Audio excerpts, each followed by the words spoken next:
This was the bloodiest battle in human history. Over 2 million soldiers and civilians fought and died in a brutal struggle that changed the course of World War II. This is the story of Stalingrad. In June 1941, Nazi Germany launched Operation Barbarossa, the largest invasion in history. By the summer of 1942, Hitler's armies were deep inside the Soviet Union.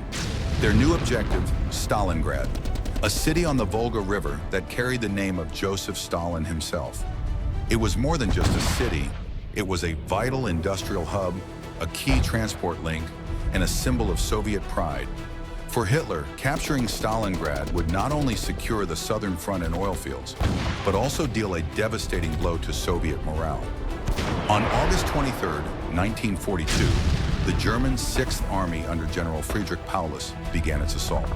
The Luftwaffe unleashed a firestorm. Tens of thousands of civilians were killed.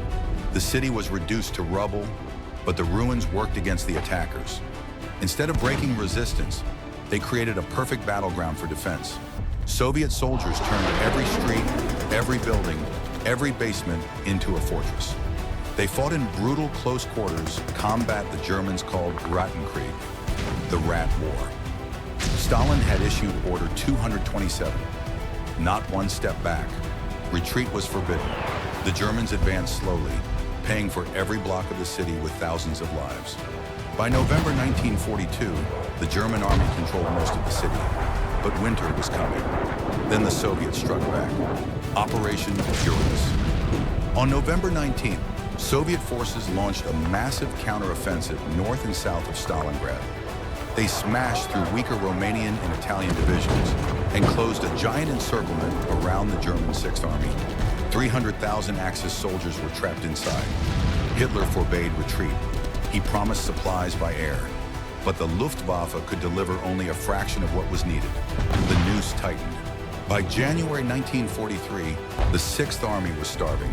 Ammunition was gone. Temperatures dropped below -20 degrees Celsius. On January 31st, Paulus surrendered the southern pocket of his army. On February 2nd, the last German resistance collapsed. 91,000 survivors marched into captivity. Only about 5,000 would ever return to Germany. The once proud 6th Army had been destroyed. The Battle of Stalingrad was a turning point of World War II. Germany would never again take the offensive in the east. The cost was staggering. An estimated 2 million dead, wounded, or captured. The city of Stalingrad reduced to ashes, but the Soviet victory inspired hope across the world. History remembers Stalingrad as the graveyard of the German army, and the moment the tide of war began to turn. If you enjoyed this video, hit that like button, share your thoughts in the comments, and subscribe so you don't miss the next one.